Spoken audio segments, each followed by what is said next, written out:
One player that everyone has been linking to the Montreal Canadiens is Marty Necas of the Carolina Hurricanes, and Elliotte Friedman dropped a bomb on 32 Thoughts today, indicating that he very well should be available for Montreal to get, plus a note on former Hab Jesperi Kotkaniemi that, well, you're going to want to hear. Necas, I have believed for some time, Jarvis? probably won't work out there. I just don't think that they're going to do what Necas wants to do. The other thing I was thinking, Jeff, is there any way they buy out Kotkaniemi? I don't know. I really wonder if Carolina considers this. It's insane, but we also got to talk about Cole Caufield finally scoring 2 goals in the Team USA game today. That plus some great comments on Juraj Slafkovsky, including one from Cole Eiserman. We're going to be getting into all of that coming up on this episode of Habs Digest. Jesse, we're going to get straight into this. First thing is first. Let's get into some of these Slaf comments. There was some interesting stuff now. Marco D'Amico got a chance to sit down, him at Montreal Hockey Now, with Cole Eiserman. And this is something he had to say about Slafkovsky. Not that one, this one. He said, I think Juraj Slafkovsky is one of the most underrated players in the league. I've watched him all year. He's improved so much, like his timing, using his body and shot. Now he's a force out there. I think he's going to be a superstar. This is really interesting, Jesse. I know Eiserman has been slipping down some draft boards. Some Habs fans, I know you're very high on him as well. But to hear this kind of thing from him about Juraj, and we're going to get into some other comments Juraj himself had later, but this is just so cool. Yeah, definitely big on the potential, and he sees that as well with Slav. It's amazing to see. Is that like is he trying to make some more Montreal Canadian fans? I don't know, but it's working. Definitely. Maybe with Kent Hughes too, but no, I think he's just speaking the truth all the same, right? It's great to see like Eiserman, he's a little bit of a bigger guy too, right? So it makes sense that he's watching Slaf, that he's learning from his game. Of course, the shot is a big part of Eiserman's game. So watching where Slafkovsky is on the ice, the areas, how he's using his one-timer, right? These are all things that are going to really serve him well kind of going forward here. And it's really nice to see Slav kind of getting those props. Like he's one of the most underrated player in the NHL, but only for one more year. Because after this season done, the word's going to get out. Everybody's going to really know about it, but it's so nice to see that honestly, he's getting his props as he deserves, just being a total terror. Yeah, it's unbelievable. It's just cool to see a top prospect have praise for Slav, but it's not just him, Jesse. I mean, Slafkovsky, he often posts Slovakian articles on NHL.com. Well, him, kind of written by him, quotes from him, that kind of thing. And there was an article recently where he was also talking about maybe the future of Montreal and his future. And, well, what was the headline of the article? Translated, so it might not be perfect, but basically it says, I don't care about points, but about wins. The young Slovak learns to play under pressure at the World Championship. Others praise him. An exceptional player, says Caufield. And Caufield said some great things about him in here. His current coach said great things. But one thing that stood out to me in this recent article, Jesse, I'll link this down below for you guys.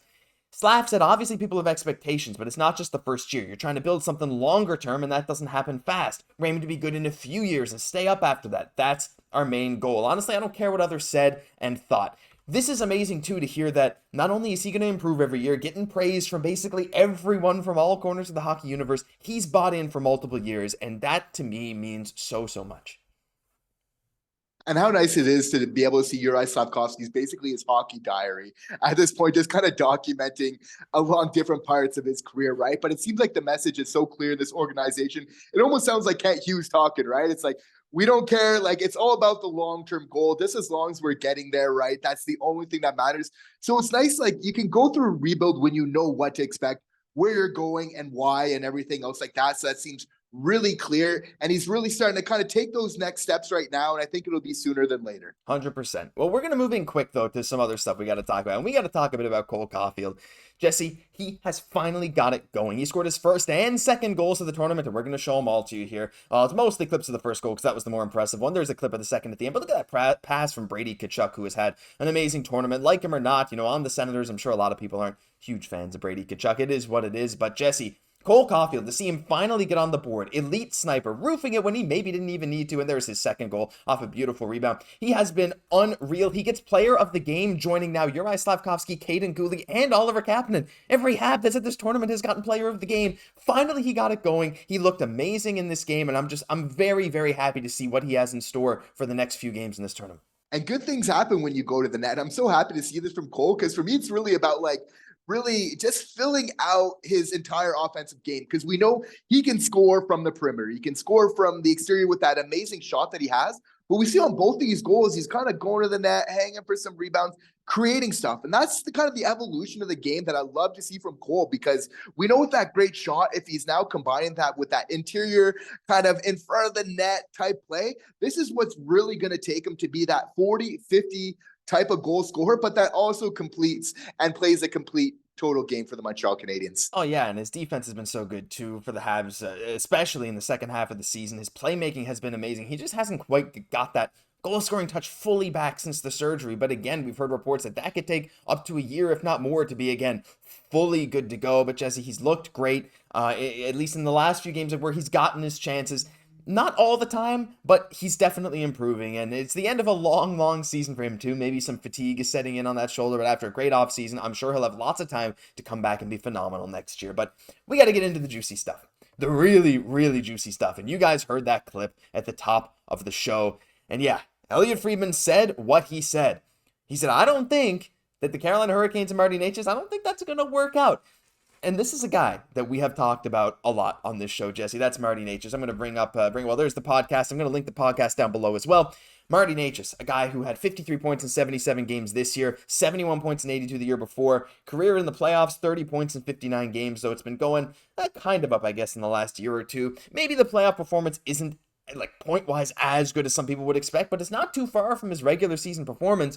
And Jesse, with Carolina's ridiculous cap situation, even Friedman saying guys like Nason, they'll probably try to re-sign him. Teravainen, you're not sure. And you got guys like Jarvis you have to re-sign. There's a lot of guys like Pesce who are probably going to be gone.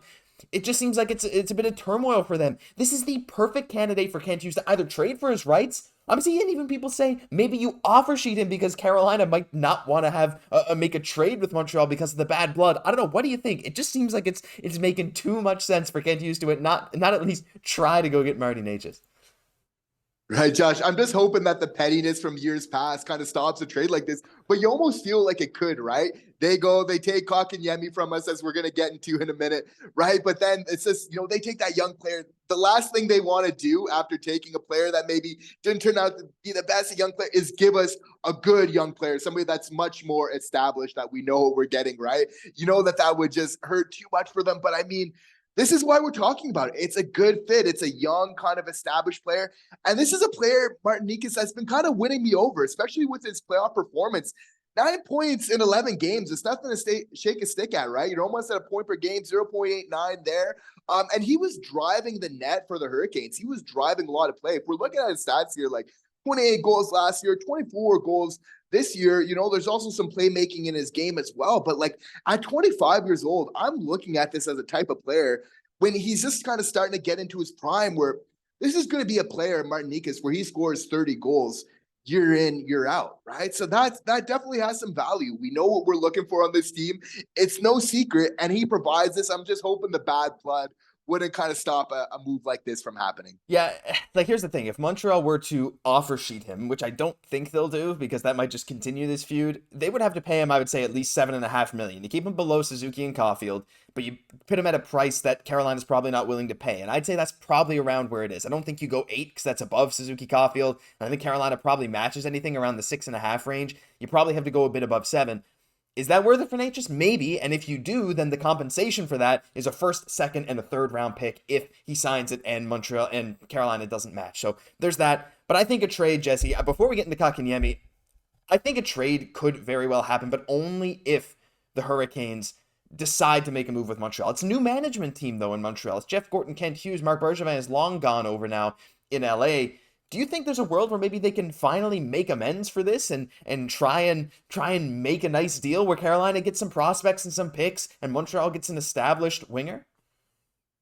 That's a good point, my friend. I feel like if there's one person that can make this deal happen, it's Kent Hughes. He seems to be like a master diplomat, seems to be a really likable guy. And at the end of the day, if somebody, Kent Hughes can get across the point that this is business, right? We've kind of move past it. We're just trying to make the best hockey move, right? Obviously, Carolina, I think they're open to having these conversations. They got a lot of guys to sign. They're going to need to be picking up the phone when it calls for sure. So this will be definitely something very interesting, right? He fits a lot what we're going for. I know with our top six, we always want maybe a little bit more, want just a little bit more of a goal scorer, right? But you really need to take what kind of comes, what's available and everything else. So if Kent Hughes is feeling good about this, then, I think it's definitely something we should all be excited about. For sure. Now, one thing Carolina fans are probably not excited about, just want to hit on this very briefly at the end, is Jesperi Kotkaniemi, and you see his contract there, $4.82 million for many, many, many years to come. But because he's only 23, if Carolina decides to buy him out, like Friedman maybe speculates, you have about $830,000 cap hit for 12 years, which for them is going to handicap them a lot less than this kind of contract, Jesse. 1 point in 11 playoff games. I have no ill will towards Kotkaniemi himself. He wanted to leave. Montreal's system at the time wasn't great, but he hasn't been playing in Carolina, and I don't feel bad at all for Carolina's management, who was so petty in that offer sheet with the $20 signing bonus matching Aho's number.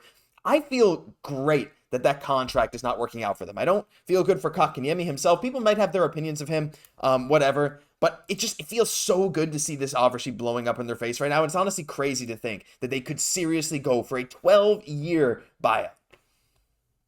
That's why we don't feel bad. They're trying to get under our skin there with some of those tweets and everything else like that. It's funny how that's all kind of turned around. But again, this is just such a perfect case study too, and being patient with players just in general, because you got to remember Kotkaniemi had a bad year, but he started off this year really good. Mm-hmm. And everybody was talking about, wow, KK, such a great player now in Carolina. It just shows really need to be patient before making pronouncements on these players' careers. Now, obviously, it hasn't went the best way for him. He has those tools. It's a little bit unfortunate he can't really kind of put it all together, right? But I think a big takeaway for the Montreal Canadiens going forward is not only is the size important in a player, especially when you're drafting high, and in this year's draft pick, I think there's some important takeaways from that too. Not just the size, but also the willingness to really use that frame and engage with that size as well, I think is so big in today's NHL. So, interesting to see how this is playing out. Hopefully KK can maybe figure out at some point, but it is not looking good in Carolina right now. It's not. It feels a bit like Christmas for a lot of Habs fans. Let us know your thoughts on this whole situation down below and the thoughts of getting Necas. There's so many crazy things going on, but hey, we just had to share this with you guys. But that'll do it for this episode of Habs Digest. Check out the articles we link down below and go take a listen to that podcast. There's a lot of very interesting stuff. I'm Josh Gosse, my co-host Jesse Poirier. We'll catch you in the next one.